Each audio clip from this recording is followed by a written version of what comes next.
My name is Emily Thompson, but everyone calls me Emmy. I am 32 years old. And last Tuesday, my entire life changed when I checked my lottery ticket and discovered I had won $47 million. My hands shook as I stared at those 6 numbers that matched perfectly. After the initial shock wore off, a strange thought crossed my mind. I would tell absolutely no one about this money. You see, I have a complicated history with my family when it comes to finances. If you are watching this right now, drop a comment letting me know where you are viewing from. Before I tell you about this life-changing decision, hit like and subscribe to hear more. Real stories about family loyalty and betrayal that might just change how you see your own relationships. Before that fateful Tuesday, my life was painfully ordinary. I worked as an accountant at a small marketing firm in Seattle, making just enough to live somewhat comfortably, but never enough to feel secure. My apartment was a modest 1-bedroom on the outskirts of the city, nothing fancy, but it was mine. Every morning, I would wake up at 6, make my coffee, and start my day with the persistent worry of bills and deadlines hanging over my head. The job was demanding, with 60-hour workweeks becoming the norm rather than the exception, especially during tax season. My family situation was complicated, to say the least. My parents, Michael and Susan Thompson, divorced when I was 14, and both remarried within 2 years. My father, Michael, a high school physics teacher, married Rebecca, a real estate agent with expensive taste and an even more expensive lifestyle. My mother, Susan, found love with Richard, a successful business owner who had more money than my father but kept a tight grip on every penny. I have 2 siblings. My younger sister, Olivia, is 28 and has always been the golden child. She graduated from an Ivy League university, married a surgeon named David, now lives in a beautiful house in the suburbs, with their 2 perfect children. Then there is my older brother Ethan, 34, who, despite his charm and intelligence, has never quite figured out his life. He bounces from job to job, relationship to relationship, and has made borrowing money from family members something of an art form. The pattern was always the same: desperate call, emotional plea, promise to pay it back, then radio silence until the next crisis. Extended family was no less complicated. Extended family, my Aunt Evelyn, my mother's younger sister, was perhaps the only genuine person in our family circle. Despite living paycheck to paycheck as an elementary school teacher, she always found ways to show up when it mattered. She drove an ancient Honda that made alarming noises, lived in a small apartment filled with books and plants, and never complained about her circumstances. In stark contrast was my Aunt Victoria, my father's older sister, who had married wealthy and never let anyone forget it. She spent holidays critiquing everyone's life choices and making backhanded comments about my career, apartment, and perpetually single status.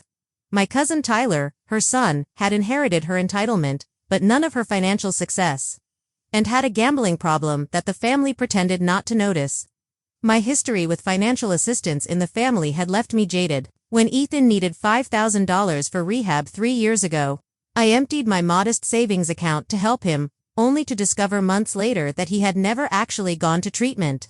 When Olivia needed help with her wedding costs, I put $2,000 on my credit card that she promised to pay back after the honeymoon. 5 years later, I was still waiting. When my father needed a loan to repair his roof after a storm, I sent what I could, only to see photos of him and Rebecca vacationing in Maui the following month. The only person who knew the full extent of these betrayals was my best friend, Sophia.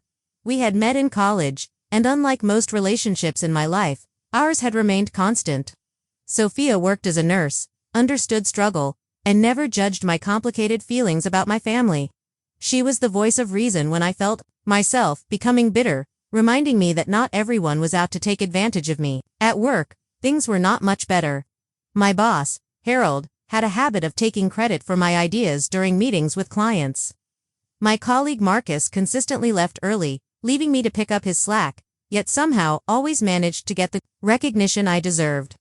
Despite being underappreciated, I kept my head down and continued to work diligently, hoping someday it would pay off. Buying lottery tickets was my one small indulgence, a weekly ritual that my family loved to tease me about. Every Friday, I would stop at the corner store and spend $10 on tickets. My mother called it a tax on people who could not do math. My brother joked that I should just give him the money directly instead of wasting it. My father lectured me about probability and statistics, but there was something hopeful about those tickets, a tiny chance at freedom that I could not bring myself to give up. Even as years passed without winning more than $20 here and there, I had dreams, of course. I wanted to travel to see places beyond the West Coast. I wanted to go back to school, maybe get a master's degree in something I was actually passionate about. I wanted to have enough savings that an unexpected car repair would not send me into a financial tailspin. But these dreams seemed increasingly distant as I approached my mid-30s, still paying off student loans, and carrying a small but persistent credit card debt that never seemed to diminish despite my careful budgeting. Each month was a careful balancing act of bills, groceries, and the occasional dinner out with Sophia. I clipped coupons, compared prices, and knew exactly which store had the best deal on everything from toilet paper to coffee. I drove a 10-year-old Corolla that made a concerning noise when it rained, but could not afford to replace it. I had mastered the art of appearing perfectly fine while constantly calculating costs in my head, wondering if I could afford to say yes to an invitation or if I needed to invent an excuse to stay home. This was my life before everything changed. Ordinary, sometimes difficult, occasionally lonely, but stable in its own way. I had no idea how a single piece of paper was about to completely append everything I thought I knew about myself and the people I called family. The day I bought the winning ticket was actually my 32nd birthday. I had just finished a particularly grueling week at work where Harold had once again taken credit for my financial strategy that saved a major client thousands of dollars. I stopped at Sam's Corner Market as I did every Friday, but this time, with a slight variation in my routine. "Happy birthday, Emmy," Sam called out as I entered. Sam was a kind older man who had owned the store for over 30 years. He knew all his regular customers by name and always had a friendly word to share. "Thanks, Sam. The usual, please, and maybe one extra for good luck," I replied, handing him $20 instead of my typical 10. "Birthday splurge, huh? Maybe today is your lucky day," he said with a wink as he handed me my tickets. Instead of my usual quick pick, I decided on a whim to choose my own numbers. I selected my birth month and day, 3 and 16. My mother's birthday, 12. My father's birthday, 21. Evelyn's birthday, 9. And Sophia's birthday, 30. 6 numbers that represented the most important people in my life. Even those who had disappointed me. That evening, I ordered takeout from my favorite Thai restaurant, opened a bottle of wine Sophia had given me as a birthday gift, and settled in for a quiet night alone. The lottery drawing was at 8 p.m., but I barely paid attention as I scrolled through social media, seeing posts from acquaintances enjoying far more exciting birthday celebrations than mine. At 8:30, I remembered the tickets and lazily picked up my phone to check the numbers. Expecting nothing, as usual. The first number matched, 3. I smiled slightly. The second matched, 16. My heart rate picked up just a bit. Third number, 12. Fourth, 21. By now, my palms were sweating. Fifth number, 9. I was holding my breath. Sixth and final number, 30. I stared at my phone for what felt like an eternity. This could not be right. I must have read something wrong. I checked again and again. I turned on the television and rewound to the live drawing. I watched as each of my numbers appeared on the screen, one after another. My hands shook so badly I dropped the remote. "No way," I whispered to the empty apartment. No way. According to the lottery website, I was the sole winner of $47 million. After taxes, it would be somewhere around $28 million, an unfathomable sum for someone who had been excited earlier that day about a 10% off coupon for laundry detergent. I did not sleep at all that night. Instead, I spent hours researching lottery winners online. What I found was disturbing. Stories of winners whose lives fell apart after their windfall. Families torn apart by greed. Friends and distant relatives appearing out of nowhere with sob stories and outstretched hands. Winners who were bankrupt, within 5 years, more miserable than before they had won. One article called the lottery the quickest path to losing everything you care about. As the sun rose, I made my decision. I would claim the money, but I would tell no one. Not my parents, not my siblings, not even Sophia. At least not right away. I needed time to process this, to make a plan, to understand what this money would mean for my life before everyone else tried to tell me what to do with it. That morning, I called in sick to work for the first time in 3 years and made an appointment with Alexander Harrington, an attorney specializing in financial planning and estate law. His office was in a downtown high-rise, and as I sat in the waiting room in my ordinary clothes, clutching my purse with the winning ticket inside, I felt like an imposter. "Miss Thompson," Alexander greeted me, extending his hand. He was in his 50s, with salt and pepper hair and kind eyes behind expensive glasses. "What can I help you with today?" I took a deep breath and placed the ticket on his desk. "I need to know how to claim this without anyone finding out it was me." His eyes widened briefly as he examined the ticket, then he nodded professionally. "I see. Well, you have come to the right place." Over the next 2 hours, Alexander explained my options. In our state, lottery winners could claim prizes through trusts or legal entities that would keep their identities private. He outlined the process of setting up a blind trust, how taxes would work, and the importance of assembling a team of financial advisors to help manage such a large sum. "The biggest mistake winners make," he told me, "is telling too many people, too quickly. Once that happens, there is no going back." I nodded, relieved that my instinct had been correct. "I want to do this right. I do not want this money to ruin my life." As I left Alexander's office with a folder full of documents and a list of next steps, I felt a strange mix of excitement and dread. I had more money than I had ever dreamed of. Yet, I could not share this life-changing news with anyone. I would be living a double life, pretending to be the same struggling accountant while secretly being a multimillionaire. Over the next 2 weeks, I worked with Alexander to establish the trust, claim the winnings, and set up investment accounts. We created a comprehensive financial plan that would ensure I would never have to worry about money again, even if I lived to be 100. The money was real now, sitting in accounts under my control. Yet, my day-to-day life remained unchanged. I still went to work, still complained about bills with coworkers, still drove my old Corolla. The secrecy was starting to weigh on me. I found myself wondering about my family. Would they be happy for me if they knew? Would they respect my boundaries? Or would they see me as nothing more than a walking ATM? The questions haunted me, and gradually an idea began to form. What if there was a way to find out how my family would react to my newfound wealth without actually revealing it? What if I could test their character before deciding who to share my secret with? The plan crystallized one night as I lay awake staring at the ceiling. I would create a scenario where I needed financial help. Not a huge amount, but enough to be significant. I would approach each family member with the same story, the same request, and see who would help me without the prospect of gaining anything in return. Only then would I know who deserved to be part of my new life.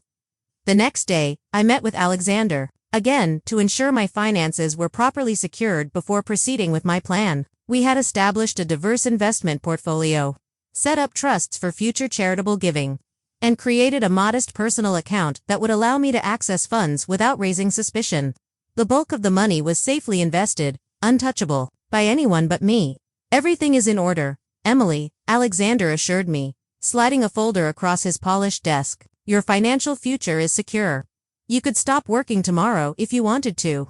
The thought was tempting, but I knew an abrupt lifestyle change would raise questions. I was not ready to answer. "I think I will stay at my job for now," I replied, "at least until I figure some things out." That evening, I invited Sophia over for dinner. As we sat on my small balcony with glasses of wine, I decided to share part of my plan with her. I could not keep everything bottled up, and I trusted her more than anyone. "I am thinking about conducting a sort of experiment with my family," I began carefully. Sophia raised an eyebrow. "The experiment? What kind of experiment?" I took a deep breath. "I am going to tell them I lost my job and need financial help, just to see who actually cares enough to help me when I need it." Sophia's expression shifted, from curiosity to concern. "Emmy, that seems manipulative. Why would you do that?" "Because I am tired of being the only one who helps when others need it," I said, not quite meeting her eyes. "I want to know who would be there for me if the tables were turned." "But lying to test people, that does not sound like you." Sophia set down her wine glass. "Why not just ask them how they feel about you? Have an honest conversation." I laughed, without humor. "Right, because my family is so great at honest conversations. You know how they are, Sophia. You have seen how they treat me. Still, this feels wrong." "What are you trying to prove?" "I am not trying to prove anything," I insisted, though that was not entirely true. "I just want to know who actually cares about me versus who sees me as a resource." Sophia shook her head. I think you are going to hurt yourself more than anyone else with this, but I know that look in your eye. You have already made up your mind. She was right. I had spent that day crafting my story, making sure it was believable, but not so dramatic that it would raise suspicion. I would tell everyone that the marketing firm I worked for had suddenly shut down after losing its biggest clients. I would say I needed $5,000 to cover rent and medical expenses until I found a new position. It was a significant amount, but not outrageous and certainly not beyond the means of most of my family members. I made a list of everyone I would approach. My mother Susan and stepfather Richard, my father Michael and stepmother Rebecca, my sister Olivia and her husband David, my brother Ethan, my Aunt Evelyn, my Aunt Victoria, and my cousin Tyler. 10 people, all of whom had turned to me for help at some point. All of whom I had supported either financially or emotionally when they needed it. The list the next day, I practiced my story with Sophia, who reluctantly agreed to help despite her misgivings. You need to sound genuinely distressed, but not desperate, she advised, and have specific details ready about the company closing. They might ask questions. I nodded, taking notes. I will say the CEO had been embezzling funds and the company is under investigation. That would explain why it happened so suddenly, and why I might not get my final paycheck. And what about your job search? They will ask about that. I have been applying everywhere, but the job market is tight, especially for specialized accounting positions. I have some interviews lined up, but nothing definite yet, and my emergency fund is depleted from some recent medical tests. I had thought through every detail, creating a scenario that would elicit sympathy without raising too many questions. As I finalized my plan, I felt a twinge of guilt. Was Sophia right? Was this manipulative and wrong? But then I remembered all the times I had emptied my savings to help these same people, often at great personal cost, and my resolve strengthened. This was not just about testing them, it was about protecting myself and my future. I made a prediction list of how I thought each person would respond. My mother would probably offer some help, but less than I needed. My father would lecture me about financial responsibility, but might send a small amount. Olivia would claim she could not help due to the kids' expenses. Ethan would definitely say he had no money. Richard and Rebecca would refuse outright. Aunt Victoria would judge me for my poor life choices. Cousin Tyler would promise help that would never materialize. The only person I had real hope for was Aunt Evelyn. Despite having the least to give, she had always been the most generous with what she had. But even with her, I tried to keep my expectations low. $5,000 was a lot of money for a public school teacher living alone. The plan was set. Over the next week, I would reach out to each family member individually, tell them the same story, and see who stepped up. Only then would I decide who deserved to know about my lottery win. Only then would I know who truly cared about me beyond what I could do for them. With a mix of anticipation and dread, I picked up my phone and made the first call. It was time to find out who my real family was. I decided to call my mother first. Susan had always prided herself on being a nurturing parent, frequently reminding us how she had sacrificed her own dreams to raise her children. If anyone would help, I thought it would be her. My hands trembled slightly as I dialed her number. She answered on the third ring, sounding distracted. "Hi, Mom," I said intentionally, making my voice sound strained. "Emmy, is everything okay?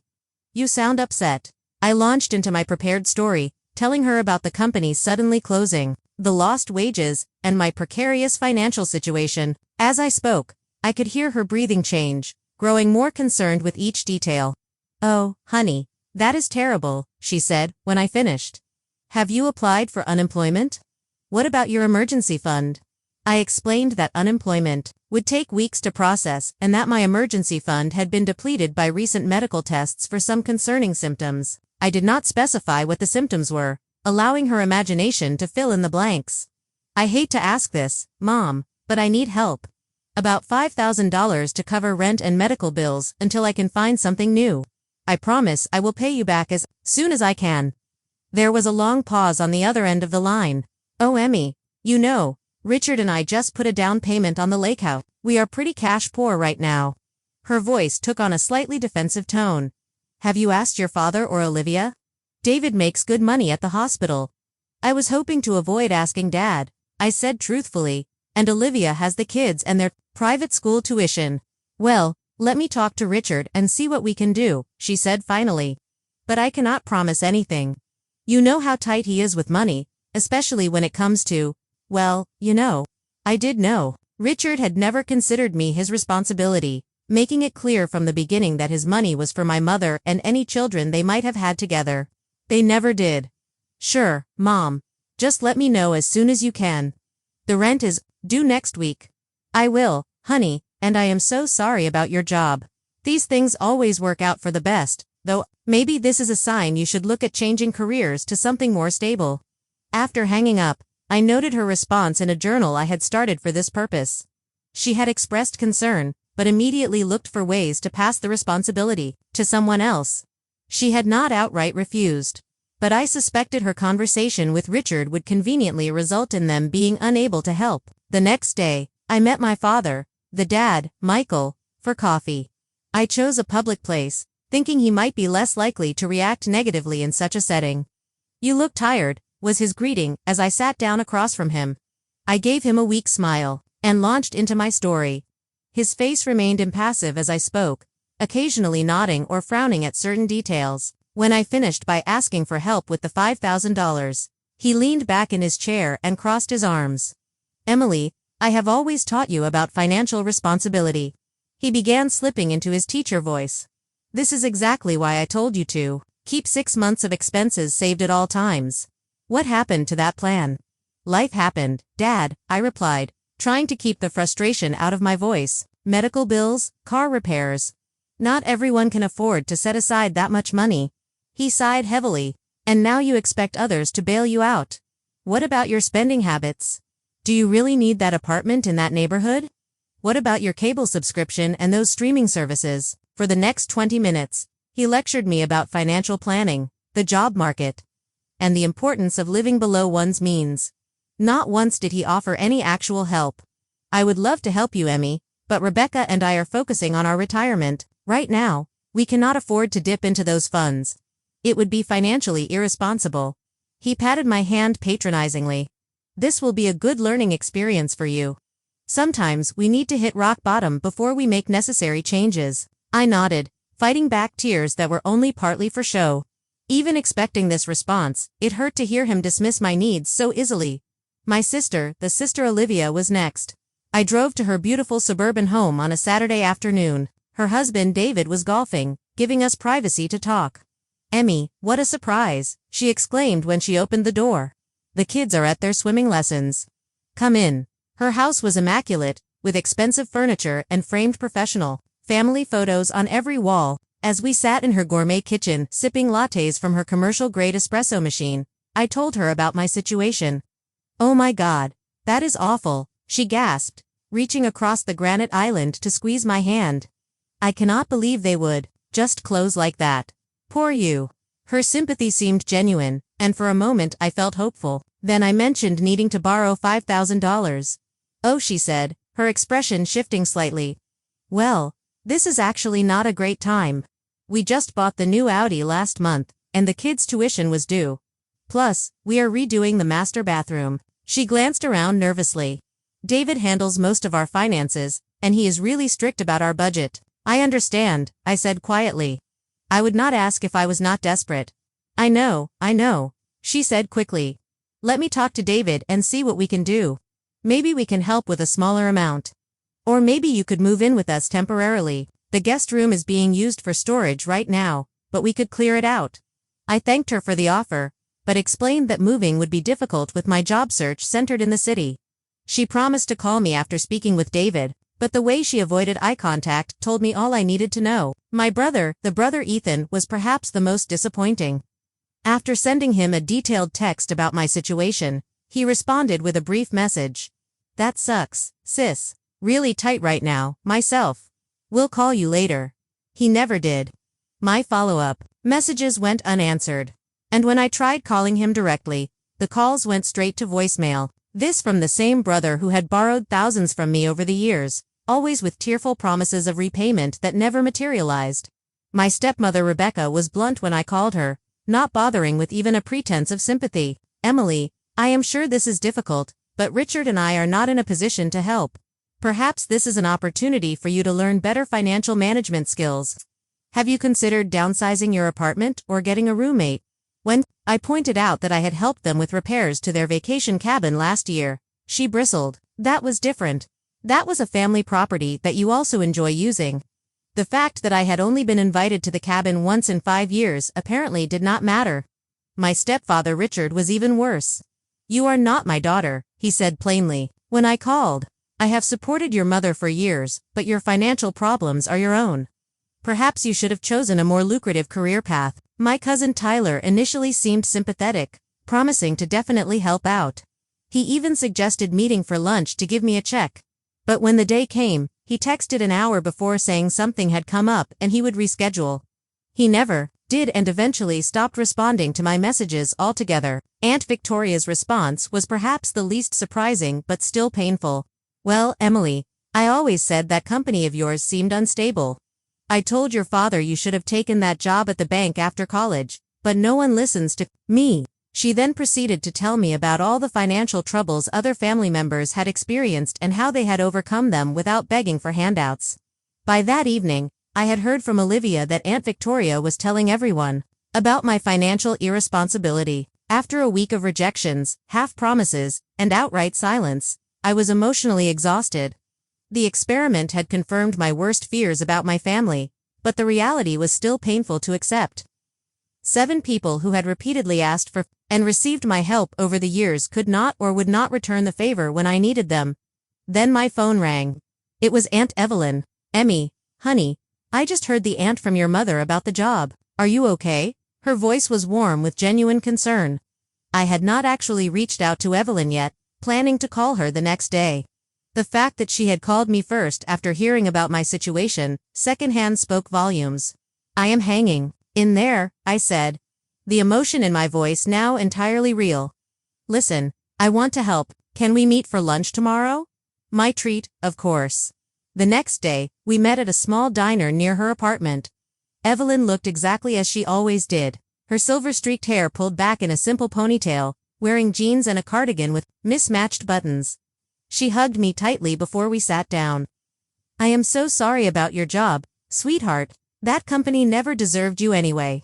As we ate, she asked thoughtful questions about my job search and offered to reach out to some former colleagues who had connections in the business world. Then, after our plates had been cleared, she reached into her purse and pulled out an envelope. I want you to take this, she said, sliding it across the table. It is $3,000. I know it is not the full amount you need, but it should help with the rent at least. I stared at the envelope in shock. Evelyn, I cannot take this. This is too much nonsense. Family helps family. And I want you to know something, family helps family else. She reached across the table and took my hand. If you need a place to stay, to save on rent, my sofa pulls out into a bed.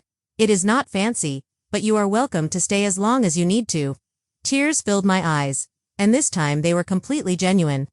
Thank you, I whispered, overwhelmed by her generosity. Now, do not you worry about paying this back right away, she continued. Get back on your feet first. Find a job you actually like this time. Life is too short to work somewhere that does not appreciate you. As we left the diner, Evelyn hugged me again. You are going to be okay, Emmy. You are smart and capable. This is just a bump in the road.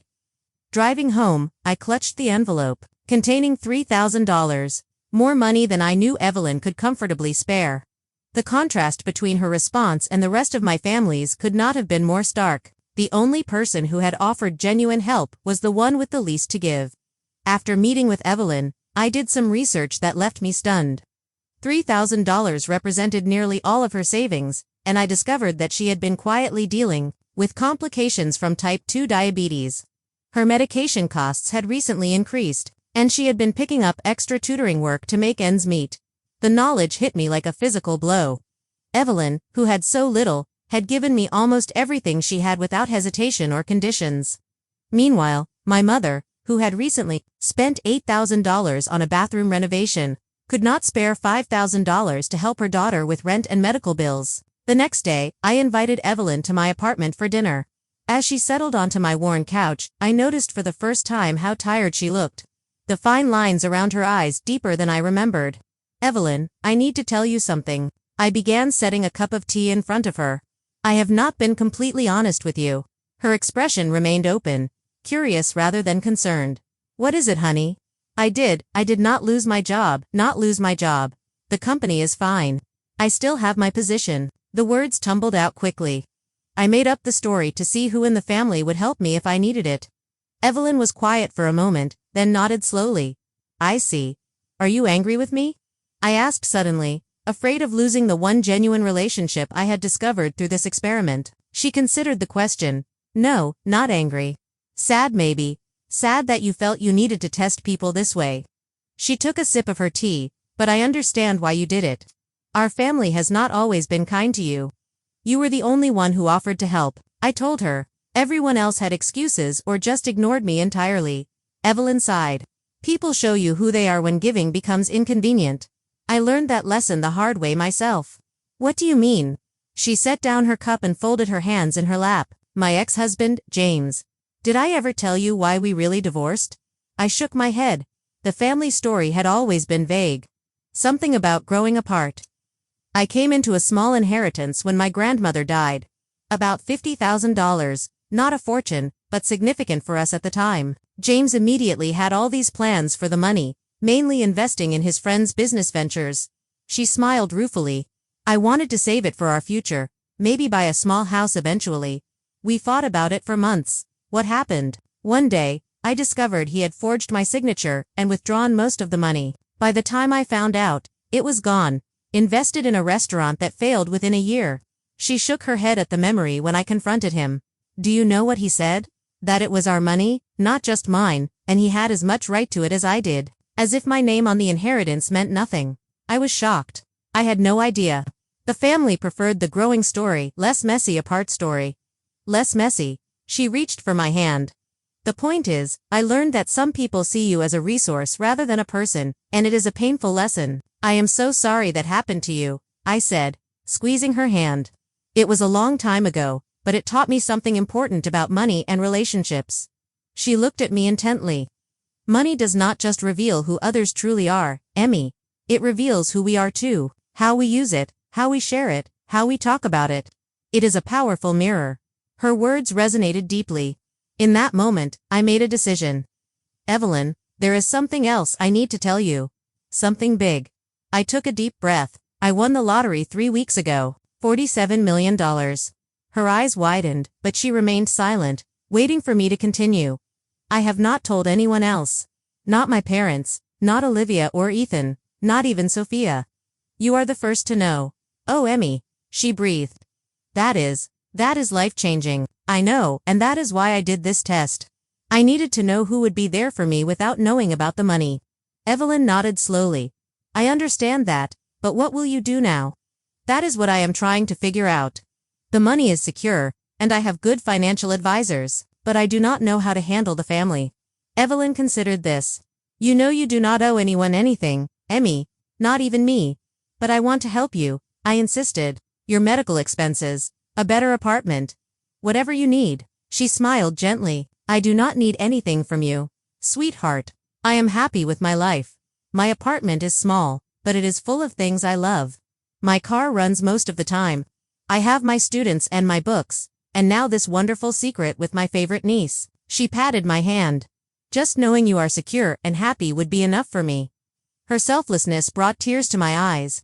Here was someone who had given me almost everything she had when she thought I needed it and now was asking for nothing in return when she knew I had millions. As we continued talking into the night after, the contrast between Evelyn and the rest of my family became even more stark. While I had been conducting my experiment, word had spread through the family about my supposed financial troubles. Instead of prompting concern, it had mainly generated gossip and judgment. My phone buzzed with a text from my mother. Heard you asked Olivia for money too. You should have told me you were asking everyone. Feels like you are playing us against each other. Another came from my father.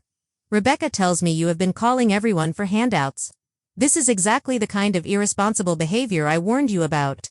The family had turned my request for help into evidence of my character flaws, rather than an opportunity to show compassion, and in doing so, they had revealed everything I needed to know about the true nature of our relationships.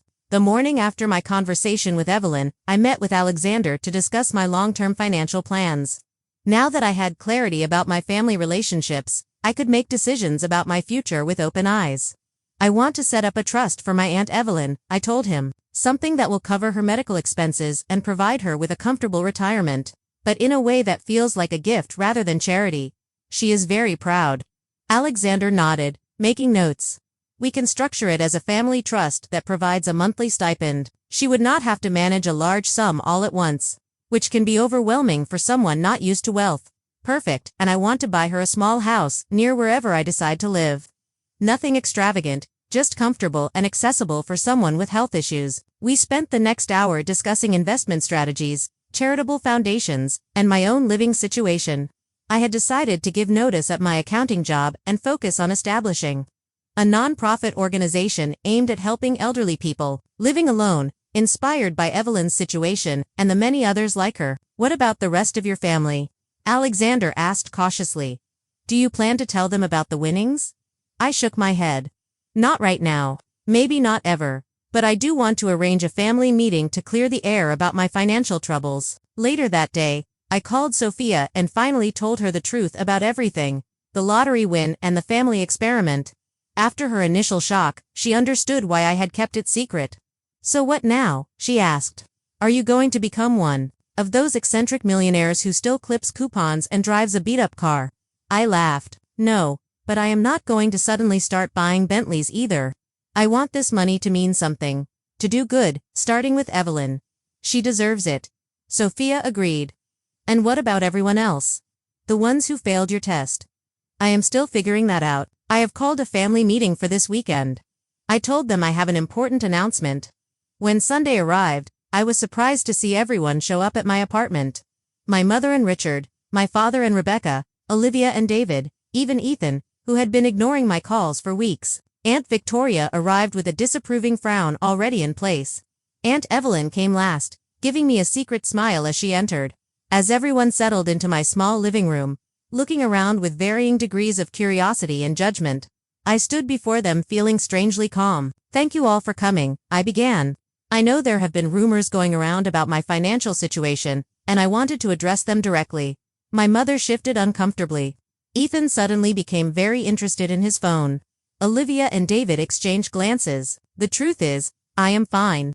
I have found a new job with better pay and benefits. This was technically true, as I had just appointed myself executive director of my new foundation with a modest salary. I will be transitioning to that position next month. Well, that is wonderful news, my mother said with obvious relief. We have all been so worried. I noticed several faces relax around the room. They had come expecting either to be asked for money again or perhaps to stage some sort of intervention about my financial habits. Instead, they were getting good news, the good news that required nothing from them. So why all the drama about needing money? My father asked, his tone accusatory. Why ask everyone for help if you had a job lined up? I met his gaze steadily. The job came through recently, and when I was in trouble, I reached out to my family. That is what family is supposed to be for, right? An uncomfortable silence fell over the room. Well, we all have our own financial commitments, Rebecca said defensively. It is not always possible to help even when we want to. Of course, I agreed. We all have to make choices about our priorities. I turned to Ethan. Speaking of which, Ethan, I noticed you never responded to my messages when I needed help. Yet, you had no problem asking me for $3,000 last Christmas for your rent. He had the grace to look embarrassed. I was going through some stuff, and I did not have any money to give you. You did not even call me back. I pointed out that would have been free. The meeting continued in this vein, with me calmly but firmly addressing the hypocrisy and absence of support I had experienced. No one admitted any wrongdoing. There were excuses, justifications, and even some attempts to turn the blame back on me for making everyone feel guilty. As they filed out after an uncomfortable hour, I felt a strange sense of closure. I had not told them about the lottery win, but I had stood up for myself in a way I never had before. The money had given me something perhaps more valuable than wealth itself. The courage to see my relationships clearly and to set boundaries accordingly. Evelyn stayed behind after everyone left, helping me clean up the coffee cups and plates. You did well, she said quietly. That could not have been easy. It was actually easier than I expected, I replied. For the first time. I was not afraid of disappointing them because I realized their opinion of me was never based on who I really am. Evelyn smiled. That is a powerful realization. So, what happens next? Next, I said, we start looking at houses. For both of us. 1 year later, my life was unrecognizable 1 year later from the day I had first discovered those matching lottery numbers. I had moved into a beautiful but modest home in a quiet neighborhood with a garden that brought me joy. Each morning, just 3 blocks away was Evelyn's new house, a single-story craftsman with wide doorways to accommodate her walker on the days her diabetes made walking difficult.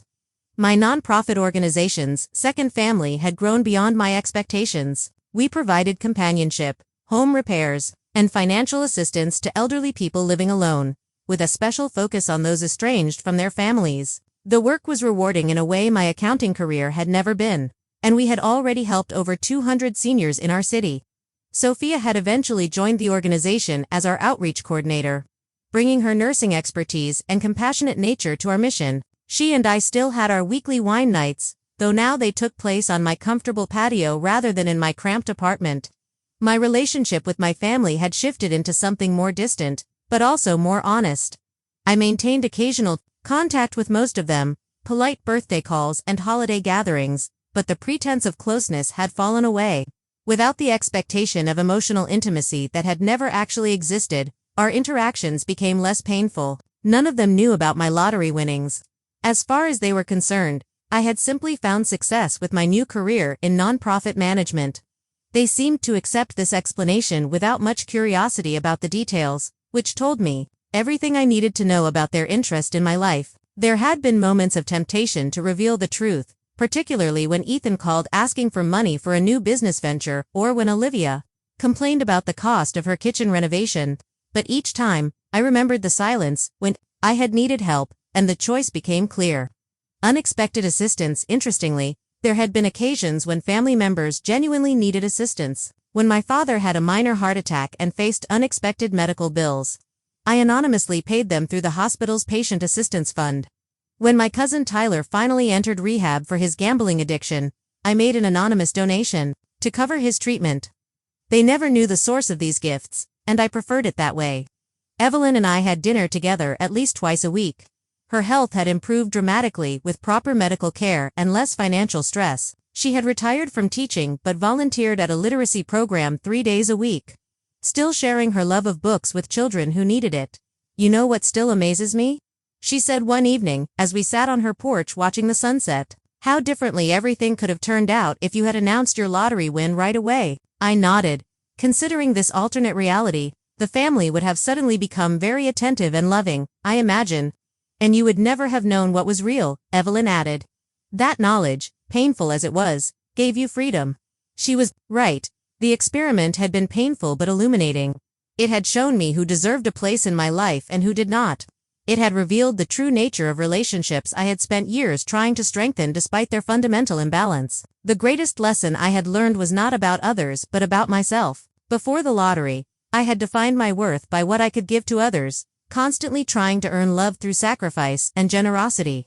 I had allowed myself to be used because I believed that was what family meant, what love required. Now, I understood that real love, the kind Evelyn had shown me, did not keep a balance sheet. It gave freely without expectation of return, but it also respected boundaries and dignity. It was honest and consistent, present in good times and bad. I had initially kept my winning secret out of fear, worried that money would corrupt my relationships. What I had not anticipated was how the secret would clarify them instead, stripping away pretense and revealing truth. The money had not changed who anyone was. It had simply illuminated who they had been all along. My life now was rich in ways that had nothing to do with my bank account. I had purpose through my foundation, genuine connection with Evelyn and Sophia, and a hard-won understanding of my own worth that no external validation could shake. Perhaps most importantly, I had peace. The constant anxiety about finances that had been my lifelong companion was gone. But so too was the desperate need for approval from people incapable of giving it.